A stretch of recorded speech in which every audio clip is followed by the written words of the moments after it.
Okay, good evening, everyone, and welcome to tonight's All Candidates meeting, or as we like to call it here, Policy and Pie, presented by the Oxford County Federation of Agriculture. My name is Davina Garner, and I'm the Vice President of the Federation. Thank you so much for joining us tonight, whether you're here in person, watching on Rogers TV, or catching the replay later on our social media page. Your participation highlights the critical importance of agriculture to our community and our future. Agriculture is the heart of tonight's discussions, and we are fortunate to have the candidates here to answer questions on issues that matter deeply to our farming community. To ensure everyone has a chance to participate, we've organized a process for handling questions. Here's how it works. If you have a question, please write it down. Our OCFA directors are here to assist you. They have paper and pencils available and will gladly collect your questions. Just raise your hand to signal one of them, and they'll take care of the rest. Once we have your questions, our review panel will consolidate similar questions and giving preference to agriculture questions first to ensure a smooth and efficient process. These questions will then be forwarded to our moderator, which will keep the debate focused and ensure a wide range of topics are covered. Now it is my pleasure to introduce our moderator for this evening, Eddie Matthews. Eddie was the former general manager of Stratford and District Chamber of Commerce, radio broadcaster and program director for 40 years in London and Stratford. He's currently a board member with the Alzheimer's Society and Huron-Perth Healthcare Association. He's a former Business Leader Award winner from the Stratford Chamber of Commerce.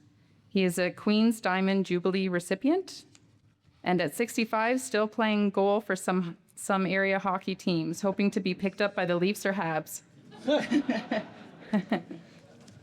Eddie, we're delighted to have you with us tonight. Thank you for guiding tonight's discussion, and also thank you for being here. So please join me in welcoming Eddie Matthews. Thank you. Thank you.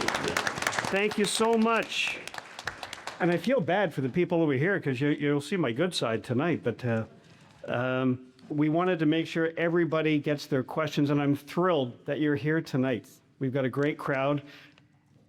I want to pay tribute to the candidates because I know how hard it is. It may only be a few months, but you're coming into probably the worst season when it comes to canvassing and meeting everybody as well. But I just want to say thank you for your time and your effort as well. I want to make sure that we get all the time in. We've got a lot of questions. I want to make sure that we get as much questions as possible, else you'll be going home to watch the Habs or the French language debate tonight, okay? So the issues that we're going to be looking at tonight, and I want to also thank Terry and the gang here too from the Oxford County Federation of Agriculture for hosting this event and shining a spotlight on the issues that really do matter most to our farming community. There's going to be a lot of talk about agri-food, tariffs, of course, land use, everything from high-speed rail and lots more as well too. But it's really nice to be a part of an event where we can hear directly from the candidates and about their vision for agriculture and the broader future for our community. Candidate participation, basically, we want to hear what the candidates have to say tonight. All the candidates were invited to attend. Please know that every effort was made to include all the voices in this debate. Prior to the start of tonight's event, each candidate drew lots, basically to determine the order in which they were going to be speaking. The same order is going to be reflected, how they're seated up on stage. So we'll be starting with the Liberal first, okay? And we'll give everybody 3 minutes. We're going to be a little liberal on, if I can use that, on our timing this evening, just because we want to give everybody about a minute and a half. We really want to keep you to that, but we do want you to finish your statement because I know how difficult it can be to get your statements out in that amount of time too. Each candidate will start. We'll have 3 minutes for their opening remarks in speaking order, and as mentioned, determined by the lots of how it was conducted earlier on. And once again, we've got the guys in the back that if you need to ask a question, raise your hand, leave it up for a few minutes so they know where you are, and they'll come and get some questions from you, okay? As you see right here. Here's a good example right here. That's all we need. So we're going to be starting at this end, and we'll give everybody 3 minutes. Liberal Party, David Hilderly. Thank you. Good evening, everyone. Thanks for being here tonight, and thank you for the Oxford County Federation of Agriculture for hosting our debate this evening. I'm David Hilderly. I'm the Liberal candidate for Oxford, and I'm glad to be here tonight to share our thoughts on the campaign. If you don't know me, I have lived here almost all of my life, except for 2 years when I taught in London. I was an educator for 34 years, and I'm currently a realtor in Oxford County. My wife, Patrice, worked for the city of Woodstock for 45 years, and together we raised a great family here in Oxford County, and we want to see the same kind of life for our young families and seniors as the time progresses over the next 4 years. I've learned the values of hard work and advocating for my community. Since chairing the Woodstock division of the 2001 Canada Games, I was bitten by the volunteer bug. And since that time, I have dedicated my time and energy and leadership to many causes in Oxford County. As chair of the Golden Gala, over the course of 15 years, we were able to raise in excess of $1.5 million for various charities in our community. 15 seconds. And, excuse me. 12 seconds. A minute. Oh, a minute. Okay, sorry. My apologies. I'm still getting used to A little more time, Eddie? Yeah, from the top. All right. What I wanted to try and demonstrate to you is that my commitment to the community is very, very important. I have made sure that I've worked and served on several boards and charities, and I want to continue to be the representative for Oxford County in Ottawa. I want to make sure that we have a strong voice in Ottawa, one that knows the county very thoroughly, and make it our concern to stand up for Oxford in Ottawa. Thank you. Thank you. Thanks, David. My apologies, too. And now from the Christian Heritage Party, Jacob Watson. Hey, good evening. I ditto the thanks that Dave gave. My name is Jacob Watson. I'm 31 years old, and I have 95% of my life I've lived in Oxford County. I've been married for 5.5 years to my beautiful wife, Jenna, and I'm currently working at Stubby's Precast as a forklift operator. My dad and my grandfather have experience owning and operating a small farm. My first job in grade 8 was actually working at a local dairy farm not too far from here. I'm relatively interested in agriculture, and I'm excited to study and learn more about this mainstay of Canadian economy. One thing that is simple for me to understand is a nation that cannot feed itself cannot survive. So there is no more important task than raising food. Historically, the majority of Canada's farms have been family-operated businesses, some of them very small and some of them very large. That is why the CHP supports the institution of the family farm, both as the source of much-needed food, a source of income for many Canadians, and an incredible training ground for young Canadians to learn work ethic and to develop an understanding of God's miraculous design for growth, seasonal cycles, and the reward of hard work. Agriculture must be protected and encouraged. As a CHP MP, I want to prioritize and hold biannual town halls with our farmers to stay connected and make sure you are being heard. Because what I've been hearing is the government needs to stop overreaching and stop with the restrictions. We need to unregulate. We need to let farmers farm. A lot of farmers, a local farmer just told me the other day, that farmers should be the heart of ag policy and not bureaucrats. The CHP would strive for level playing fields in agricultural trade within our own nation and the restriction of farmland owned by large corporations. Canada being a major export country, we want to be able to compete fairly in the global and world markets. Canadian farmers, we want you to be able to move quickly into areas of opportunity. With Oxford County having nearly 2,000 farms and under 500,000 acres of farmland, I know how important it is that those in our ag sector have a strong advocate, especially in this season with all the global uncertainty. Last time I checked, we are Ontario's second highest pork producer. We're known as the dairy capital, producing around 286 million liters of milk annually and having 91% of our ag land considered to be class 1 to 3 soil.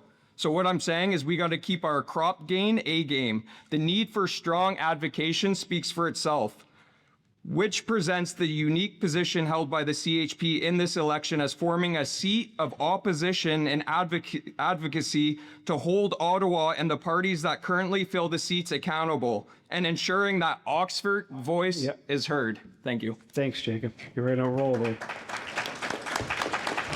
And now from the NDP, Matthew Chambers. Good evening, everyone. I'd like to thank the Oxford County Federation of Agriculture for organizing tonight's All Candidates meeting. My name is Matthew Chambers. Some of you may remember me as I had the privilege to serve as the NDP's candidate in both the 2019 and 2021 elections. So we will see if the old saying, third time's the charm, holds any truth for me.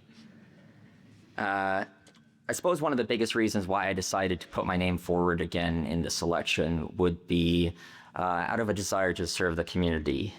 Public service has always been a part of my life from a young age, or a younger age, I will say. And having spent 100% of my life in Oxford County, I have engaged with many different community organizations within our riding. In Ingersoll, I am a regular volunteer at Stitch Supper Club. Here in Zora Township, I am a volunteer and member of the Zora Caledonian Society, and I teach karate in Tempsford, Tuesdays and Thursdays at the Tempsford Arena, always accepting new members. Anytime. And when I say I'd like to engage with the community and serve our community, I mean all year round, 365 days. Not just for a 5-week campaign. I'm not a 5-week candidate. I don't show up for 35 or 40 days for the period of a campaign. I am here in our communities in good times and in bad, regardless of whether or not my party is doing well in the polls, although that would be nice to experience once. Regardless of the popularity of my leader, and regardless of any optics on polling.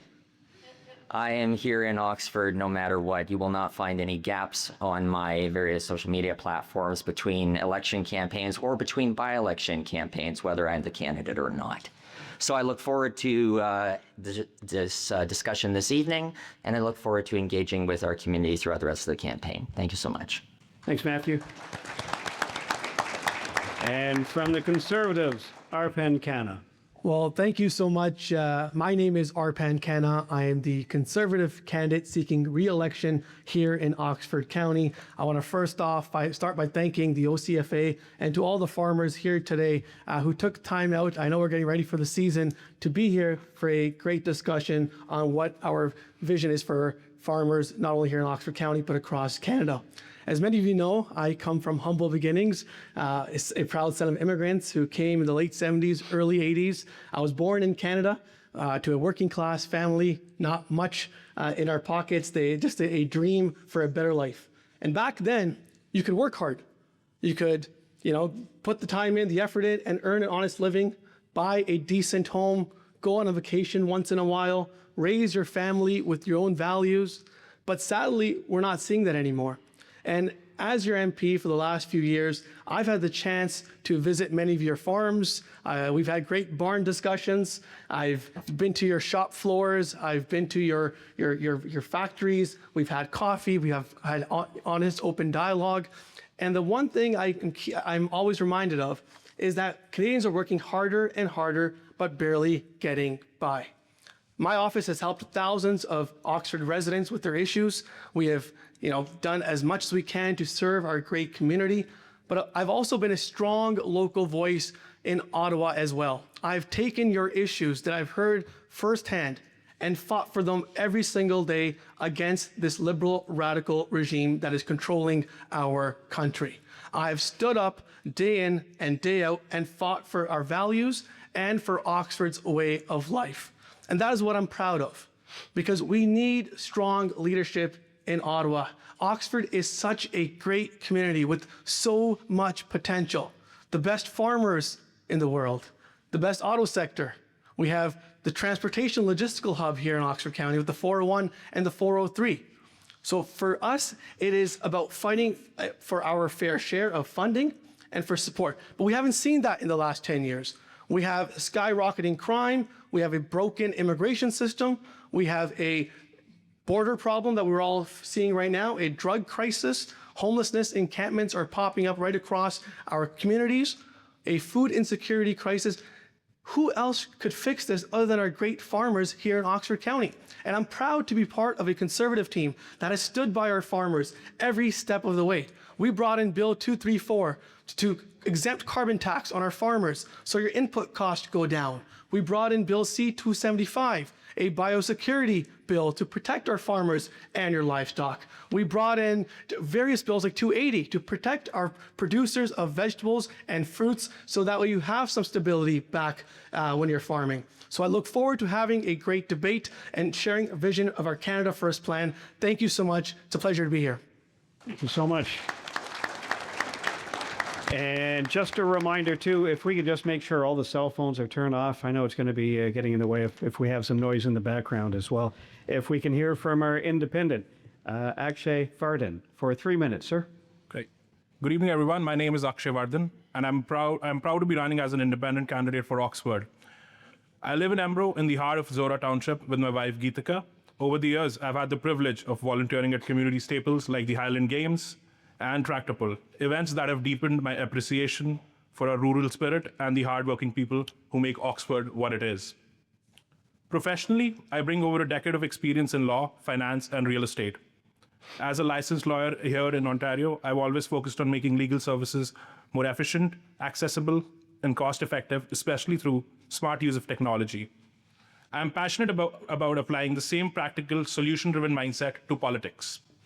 I choose to run as an independent because I believe our region needs a voice that puts people over parties, a representative who is free to advocate for the local needs without being handcuffed by national party agendas.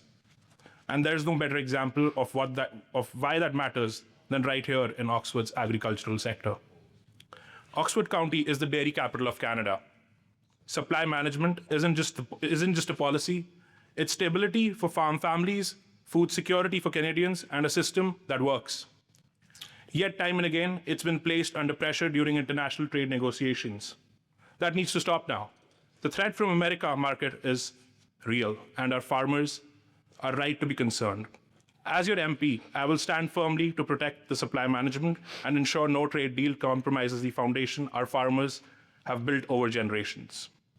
Another urgent concern is the ongoing loss of farmland. We are watching some of Ontario's best agricultural land disappear under urban sprawl and industrial expansion. Once it's gone for the good. I will fight for stronger protections for farmland, smarter land use planning, and incentives to keep land in agriculture, not asphalt. Another one of my primary concerns is the impact of federal policies on our local farmers.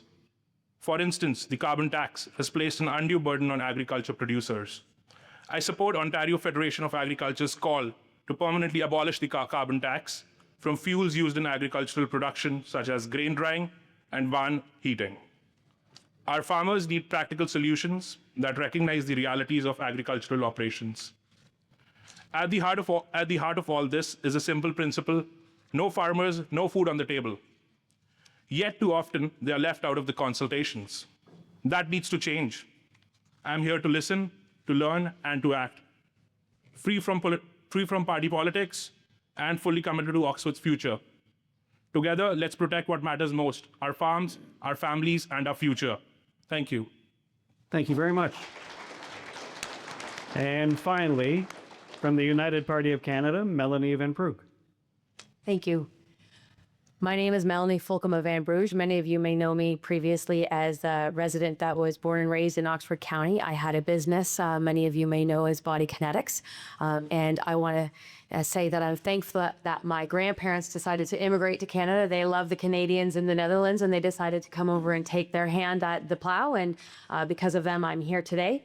And I do want to say, as a social conservative, there are many concerns that I want to address. One, what I would say would be when it comes to supply management. I concur what many have said when it comes to food supply and making sure there's stability. That is one of the single most important things. When it comes to the ag sector, you bring in 80 billion when it comes to the amount that you're bringing in economically, and 26 billion is being exported. That is something that we need to protect and defend.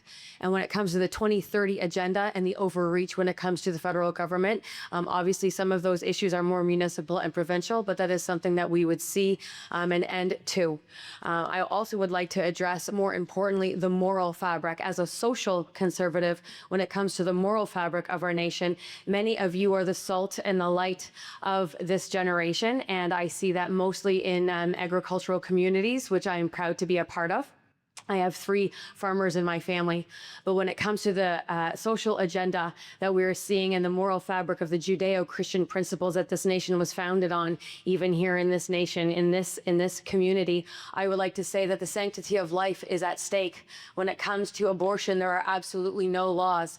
When it comes to conception to natural death, there is absolutely nothing that says that it's right for somebody who's mentally ill not to get the proper health care that they need, rather than to predetermine that assisted suicide might be a good alternative. When it comes to the CPC, Bill C4 has actually decided that parents do not have the right to make a sovereign decision over their own minor who has gender dysphoria, and instead there is an incarceration of 5 years. There's something wrong with a nation when we are not addressing the social fabric that this nation has been founded on. And when it comes to the peacemakers who saw to it that our peaceful protests were not allowed to be happening simply because our charters of rights and freedoms were at stake, we're seeing even them just less than 24 hours ago, the possibility of being criminalized and put in jail. When we see the moral fabric of our nation change, we can talk all we want about economy, but what are we passing on to our future generation? One of the things I value the most when I look at the farming community, they're talking about succession and planning of who's going to own the farm and who's going to have the second farm and how are we going to do this when it comes to the farming community. And so I would like to say that tonight there are many who have been a silent majority, and tonight I am standing up for those who have been silenced. I want to be your voice. Thanks, Melody.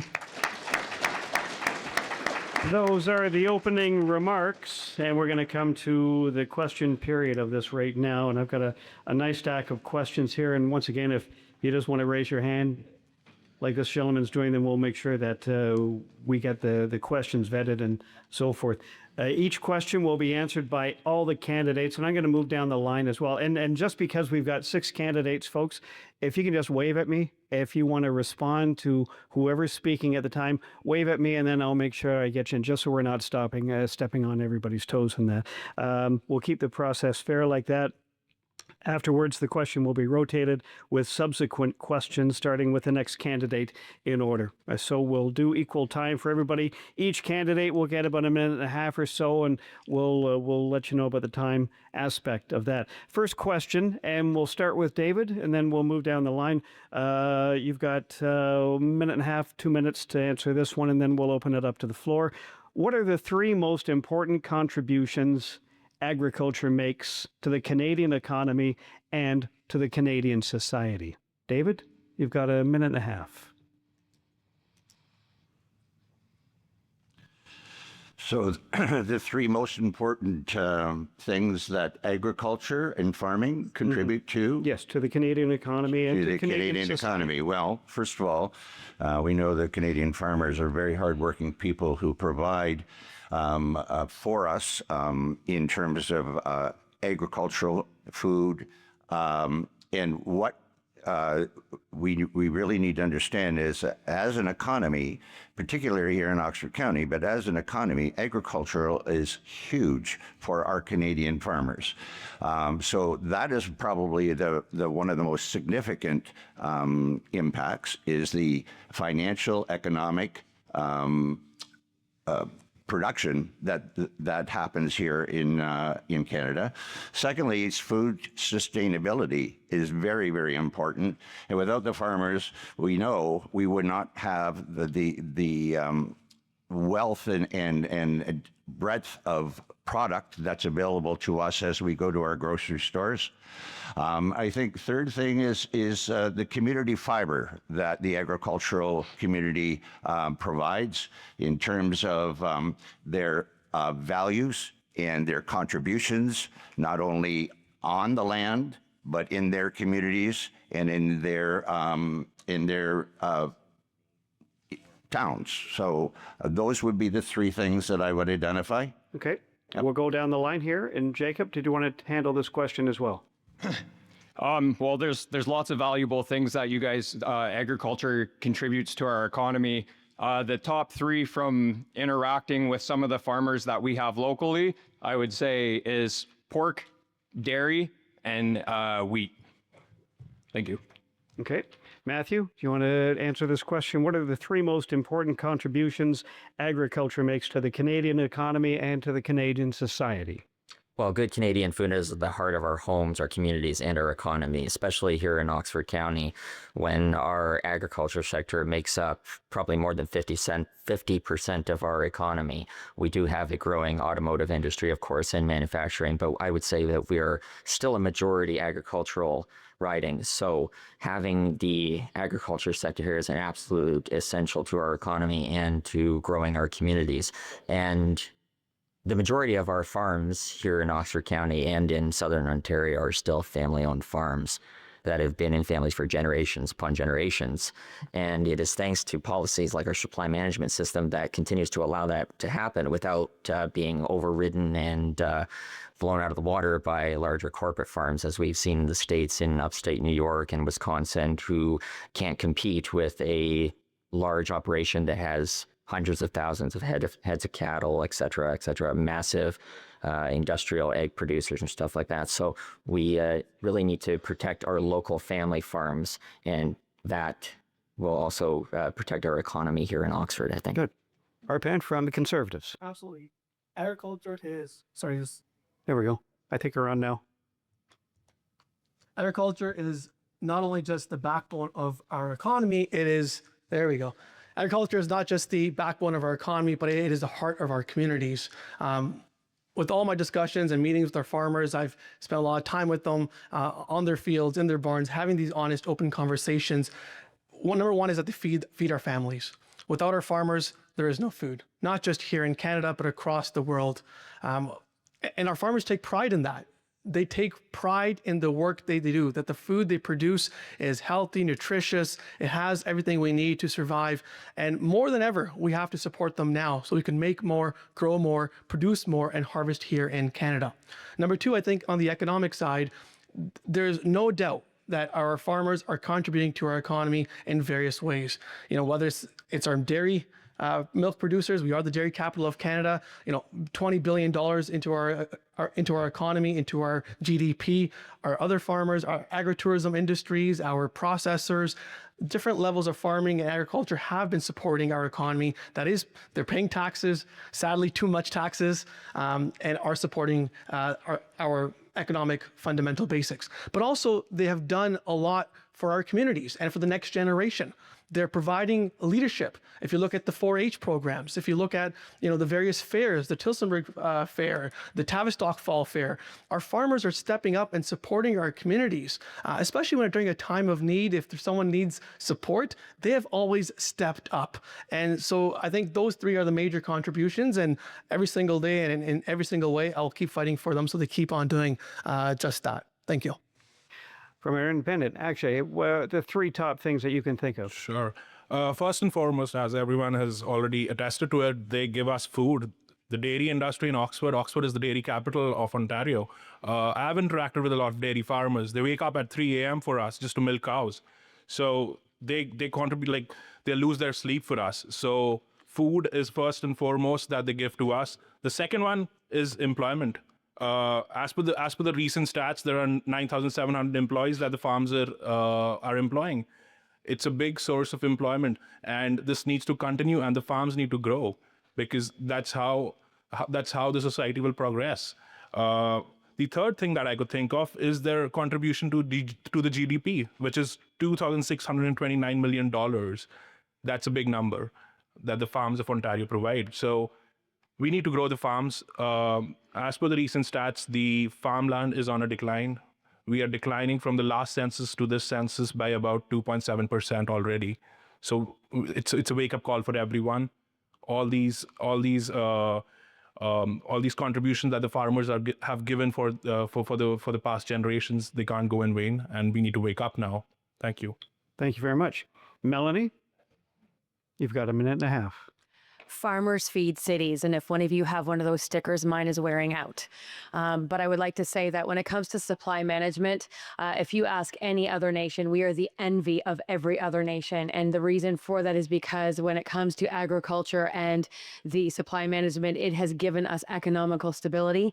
As I said before, it's a $50 billion sector that brings in lots of money, but it also hires 20,000 migrant workers, something that is very important for other countries.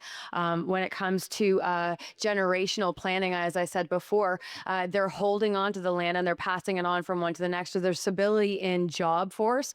There is also, when it comes to the supply management, because our farmers are doing well, I would say perfect at all times, but because they're doing well, they're actually building and they're continuing to grow. So they're contributing to all the rest of the markets when it comes to construction, engineering, etc. So those would be, I would say, probably some of the most important things. And one last thing I would like to say is they're pioneers when it comes to environmental stewardship. And I'd like to just say that that's one of the largest contributing factors, I would say, for society to teach us. If you've eaten today, thank a farmer. Absolutely. Absolutely. Second question, and we'll start with Jacob. What will you or your party do to offset the impact of tariffs and trade disruptions on Canadian farmers and our food supply? You've got a minute and a half. So we would 100% stand behind protecting supply management. I would also be looking into different avenues. So with I know there's talk with the tariffs in China and on our pork. I'd be looking into different avenues or advocating for getting more meat processing plants or meat packers in our area. That's a huge industry that we have in Oxford County, and be looking into ways that government, so we have a framework between federal and provincial framework, but I would also be wondering if we can set up something between federal, provincial, and municipality so we can see what we can do to help out with grants, plants, and yes, that is all. Thank you. That's okay. That's okay. We'll go down, and Matthew, you've got a minute and a half to respond. Yeah. So and get up close to that microphone too, please. So yeah, we know that our supply management system is one of the points that Donald Trump has attacked and has given as a reason for slapping tariffs on Canada. So the NDP wants to protect our supply management and through consumer trade negotiations, diversify markets of the agriculture exports, reduce reliance on the United States, introduce payment protection programs for producers and growers to take immediate steps to restore protection for growers selling in the United States in case there's any impact from the tariffs, which of course we know there will be some sort of impact. We hope it doesn't last long, but with the unpredictability and sheer insanity that comes out of the White House these days, who can say? So one other point, we would be creating a pan-Canadian food strategy that will make us leaders in sustainable food production, as well as invest in rural communities to make sure that farmers have the supports that they need to continue providing for Canadians. Okay, thank you, Matthew. Arpan, your assessment of the tariffs that we're going to be seeing and have seen. Look, it's unfortunate that Donald Trump is putting some of these unjustified tariffs on our farmers and threatening us. Here's the bottom line. We will not negotiate any of our quota away when it comes to supply management with the U.S. Our party stands firm against that. We will work to diversify our trade relations with other countries to get our produce and goods across the world. Canada is a home of the best farmers. We have so much potential when it comes to farming, and that needs to be exported across the world, not just to the U.S. Obviously, we share a strong relationship with the U.S. and we have to continue to build on that as well. But we have to start looking at other opportunities that do exist when it comes to that. But also processing. We've seen a massive shortage of processing plants, closures happening, where we should be making more, producing more right here in Canada. And that's because of the input costs have gone through the roof. A lot of the farmers are telling me that it costs more now to buy asparagus grown here in Oxford than it is to get it shipped 3,400 kilometers away from Mexico. So the competition, the red tape, the regulations that our farmers face, the hurdles that after 10 years of the Liberals, this overreach that has impacted their lives has made it difficult for them to compete. And a lot of them, sadly, are now saying that their kids don't want to take over the farms. So that is unacceptable. I think it's important for us to stand tall as a proud nation on all the success we have, all the potential we have, look to diversify, but also to make sure that we make farming competitive again, that the more you grow and harvest, the more you get rewarded for that. Okay, thank you. Akshay, your interpretation of how we are going to be handling the tariffs. I think there is too much focus on the tariffs by the political parties. I would want to focus on Oxford itself, what we can do to strengthen ourselves. Because if we are strong, then of course we would be more resilient to all these tariffs that are out there. So for sure, the supply management needs to stay there. But I would advocate for more farms to be there, more farmland to be allocated and built, so that we can have our dairy farms and we can have other sorts of farming and sustainable sorts of farming out there, and we can produce more at the same time.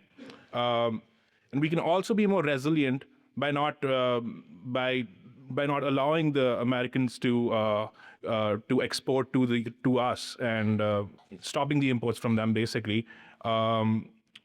And we should stop using it as a bargaining chip, especially in our trade negotiations, because that's what's happening. A lot of the supply management is being used as a bargaining chip, wherein we give that away and then we take something else in return. So I would for sure support the supply management.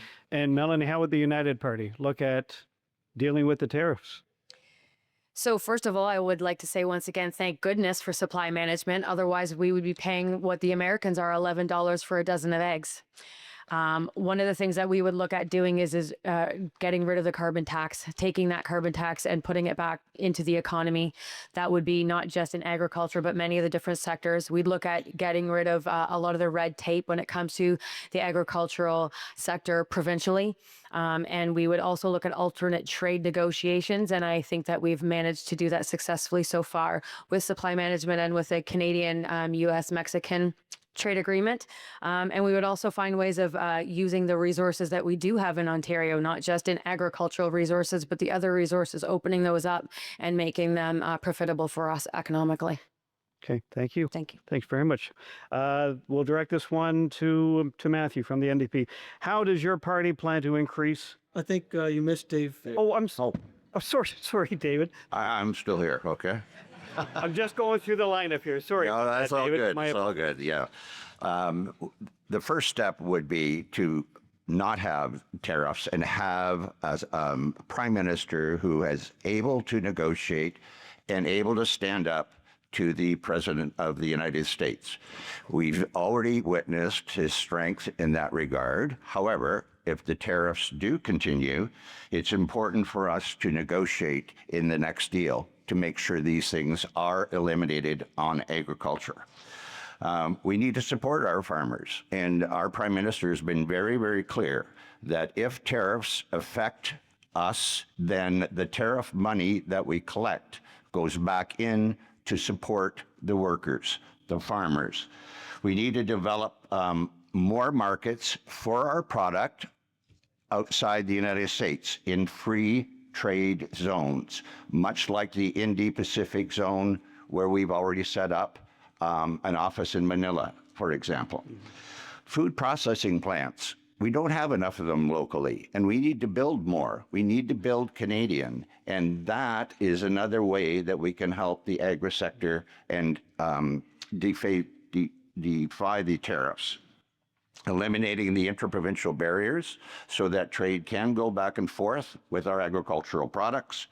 And we just simply need to be more independent and build Canadian. Wonderful. Thank you, David. Third question is for, and we'll start with Matthew on this one. Ready.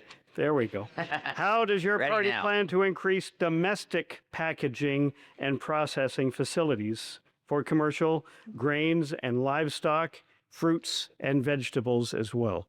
How does your party plan to increase domestic packaging and processing facilities for commercial grains, livestock, fruits and vegetables? Well, we need to establish clear food labeling and transparency rules with accompanying public education so Canadians feel confident that they're purchasing safe and healthy Canadian-produced foods. So setting up a proper labeling system for Canadians and for the food that is produced here in the country would be the best way, I think, going about doing that.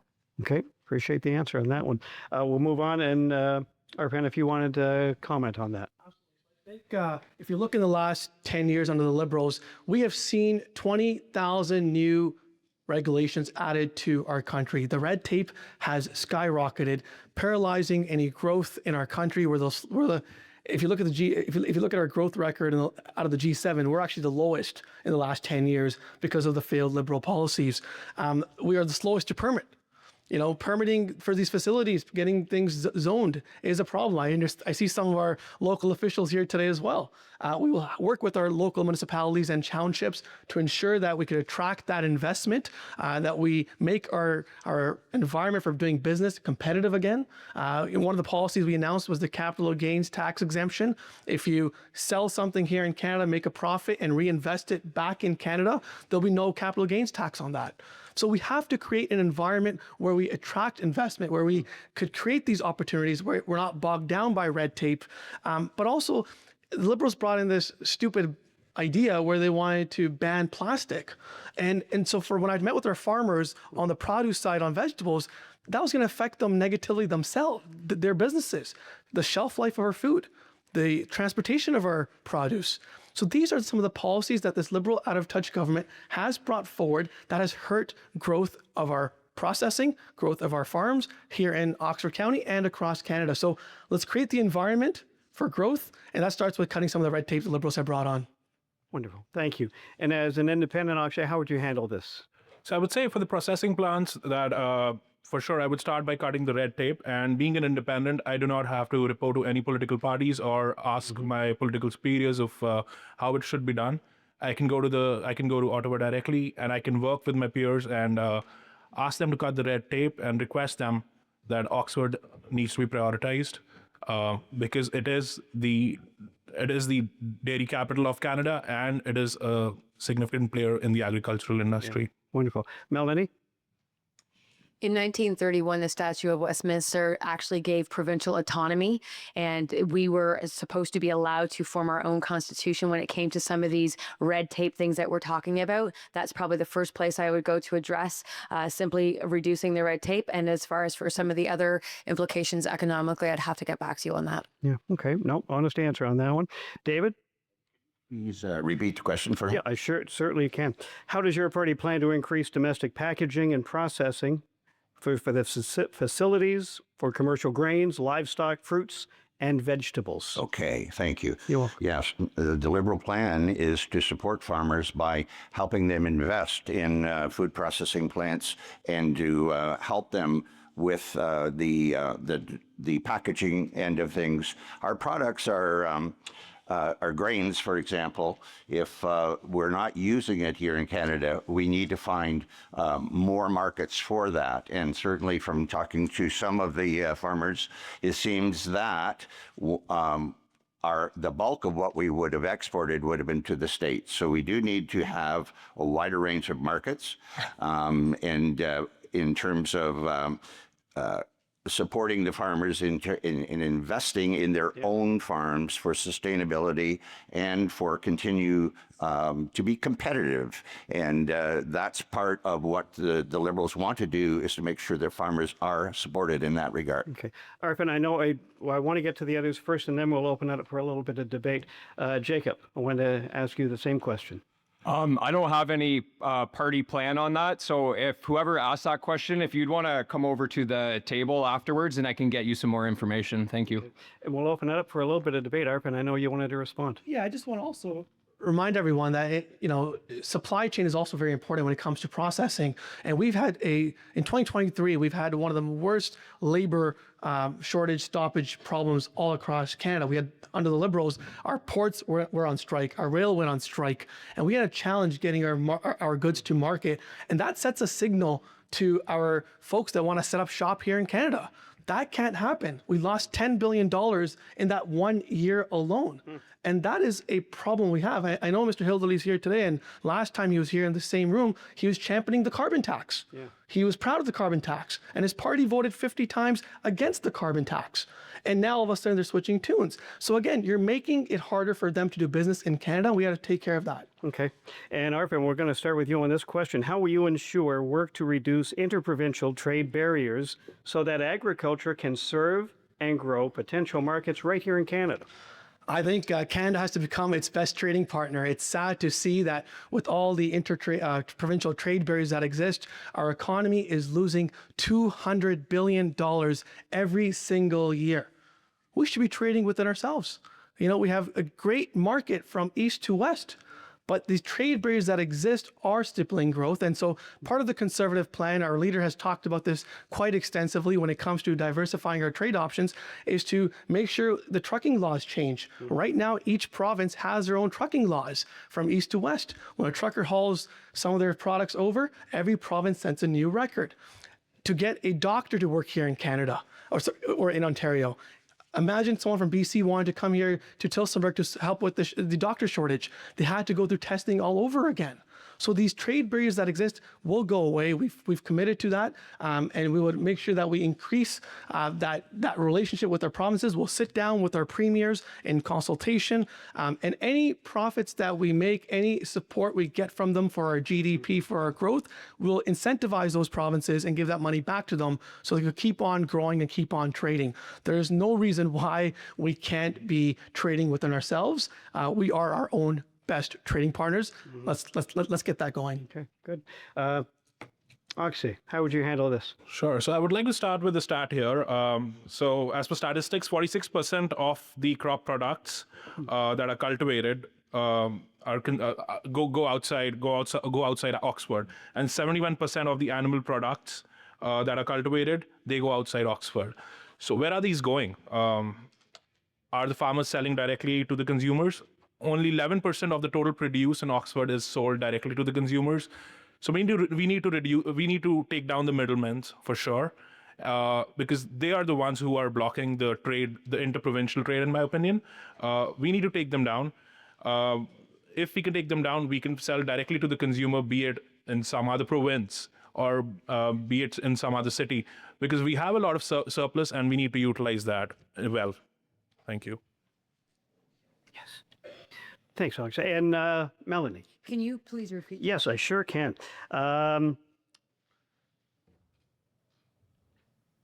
just wanted to go there. I'm just keep jumping ahead of myself. How will you ensure work to reduce interprovincial trade barriers so that agriculture can serve and grow potential markets right here in Canada? Breaking down the barrier between province. There you go. Breaking down the barriers between provinces and the trade agreements that they have there. Like I had addressed before, when it comes to the red tape, I would say that would probably be the other thing that we would like to address. Yeah. Equalization of payment is also a large consideration. I would like to address that as well when it comes to how farmers are actually being compensated for the trades that they have. That's all I have to say. Thank you. And David. Yes, thank you. An easy one to answer, because our Prime Minister has already started the process. He has met with the premiers, and they have all agreed that the focus is to reduce those interprovincial barriers. It was nice to see Doug Ford announce today that Ontario has made agreements already with Nova Scotia and New Brunswick. So the process has started. It was facilitated by the Prime Minister, and he has made it very clear that he would like to have those barriers removed by Canada Day. Okay, thank you, David. And Jacob. The CHP, we see eye to eye as all the other candidates as well, and all the other parties as well, that we would work to remove any interprovincial trade barriers. Okay, short and sweet, just like that. Way to go. Short and sweet. Matthew. That's a rare thing to see eye to eye with the CHP. It's all right, though. Let's get us plenty. Make them laugh, right?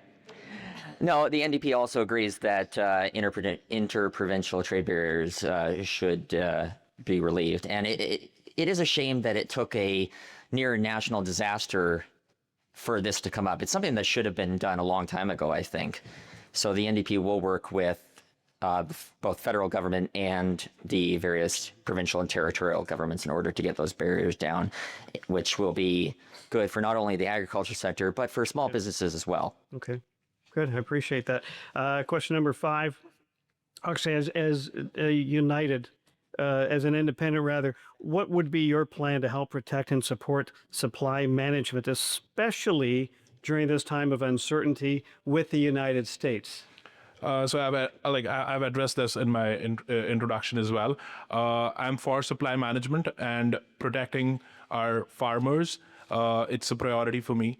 So in terms of imports from the U.S., we should not be importing any dairy products from the U.S. We are self-sufficient, and we should be utilizing. We have excess supply, as I just said in the last answer. We should be utilizing that. We should be exporting that within Canada itself. There should be interprovincial exports of the excess supply that Oxford has, and I am against any policy where our farmers are targeted, or if our borders are opened up to external agricultural products. Wonderful. Thank you. Melanie? Can you repeat the question? Yeah, sure can. What is your plan to help protect and support supply management, especially during this time of uncertainty with the United States?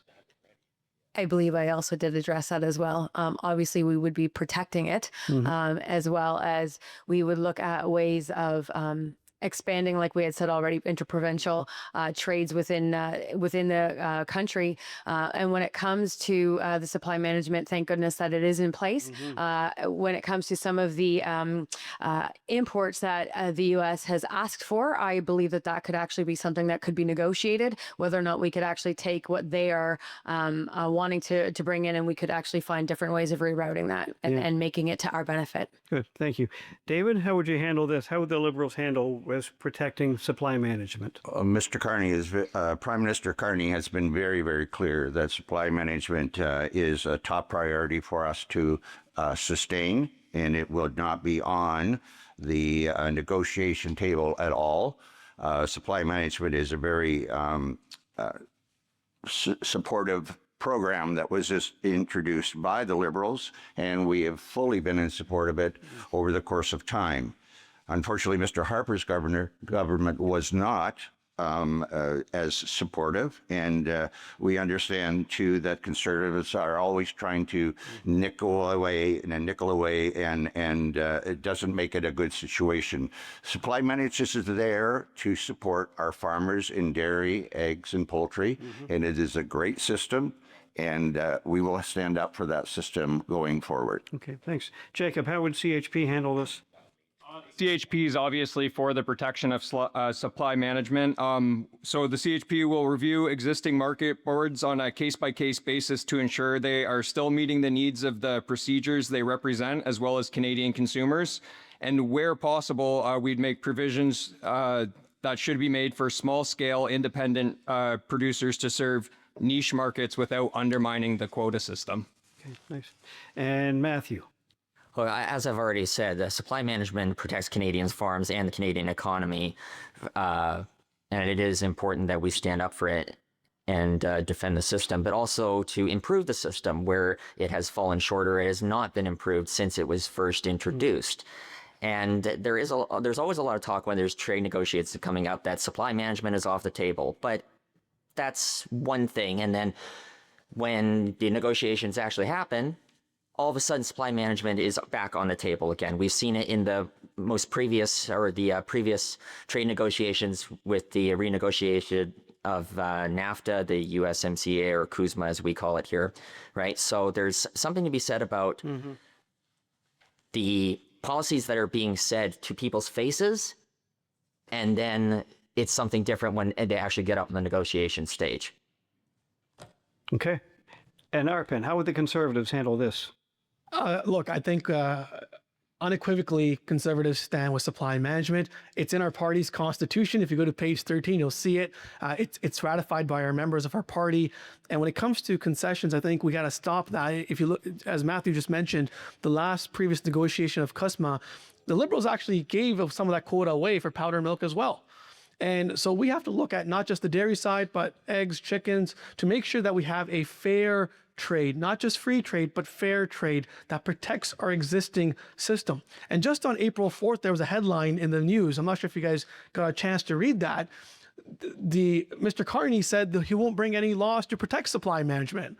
So that is shocking. So any future negotiations by a Conservative government will not have supply management on the table. We've been crystal clear on that, and we'll continue to stand with our farmers. Thank you. Wonderful. Thank you. This question is directed to Melanie. Given that there are currently no practical, cost-effective alternatives to conventional fuels that farmers could use instead to dry grain, heat livestock barns, or other agricultural buildings, will you support permanently scrapping the carbon tax on fuels used in agricultural production? Thank you for that question. You actually answered it already within the question. You couldn't have said it better myself. There is no alternative for drying out grain. And when it comes to the carbon tax that's being placed on that, it absolutely 100% has to go for two reasons. Number one, because there isn't an alternative. And number two, because that's part of our policy to see the end of carbon tax. Terrific. Thank you. David, we'll throw it to you and the Liberals. Certainly, from talking to some of the grain farmers, I understand the restrictions and the source of concern regarding the carbon tax. On a personal basis, I think it's fair that that tax be eliminated for our farmers. The grain farmers don't have a lot of support, so let's make sure that we do it in the way that we can, and that is something that I would like to stand up for. Okay, Jacob? Yeah, the CHP is for getting rid of all carbon tax, period. Done. Matthew, we'll throw it to you. Yeah, the New Democrats support taking the financial pressures off of farmers who don't have any alternatives to propane and other natural gases to run their grain silos and heat their livestock buildings as well. That's why the NDP supported Bill C-234 in the House of Commons at all its stages and did not support the amendments that were made by the Senate. Okay. How would the Conservatives handle this, Arpan? Look, I think when we face a major food insecurity crisis in our country, we have to lower the input costs that are affecting our farmers. The farmers that are drying their grains, running their operations, heating their barns, are being affected by the carbon tax. I've seen many of your bills, and it's sometimes almost 40 to 50% of your energy bill that is impacting your input costs. So we have made it very clear, a Conservative party, we actually brought a bill forward in Parliament, Bill 234, which had the support of almost every single party except for one, the Liberals. They voted against it. Not just that bill once, but 50 times the Liberals have voted against taxing the carbon tax. Mr. Carney has now said that he's pausing the carbon tax on consumers, but not on industry. That affects our farmers again. Only the Conservatives will axe the tax for everyone, once and for all, for good. Thank you. Okay, thank you on that. Next question. We're at the top of the batting order again, David. We'll start with you and the Liberals. Oh, I'm sorry, Ashka, I'm sorry. My apologies. That's okay. So yeah, as I stated in my introduction, I am against the carbon tax. Just to bring your attention, a point of a tax is firstly for the government to make money. The second one is to curtail that particular spending. So putting tax in agriculture, what's the government trying to do here? So I am against the carbon tax and I'm in favor of Bill C-234. Okay, nicely put. David, the next question is for you. What actions will you or your party take to help address the labor gap in agriculture and ensure the sector has steady access to a reliable workforce? What actions will the Liberals take, your party take, to help address the labor gap in agriculture and ensure